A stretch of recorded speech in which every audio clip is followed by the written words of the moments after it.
إنساني لا تأمن دنيا أيضا ولا تأمن دهري.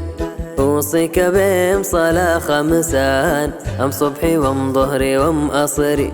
وبعد ذا مغرب وصلى ثم ام إشاء وركا أم وتري. إنساني أوصيك بتقوى الله قطع أم صلاة أكبر أم نكري. أوصيك بهم صلاة خمسان أم صبحي وام ظهري وام أصري. وبعد ذا مغرب وصلى ثم ام إشاء وركا أم وتري. ثم ام إشاء وركا أم وتري. ثم ام إشاء وركا أم وتري.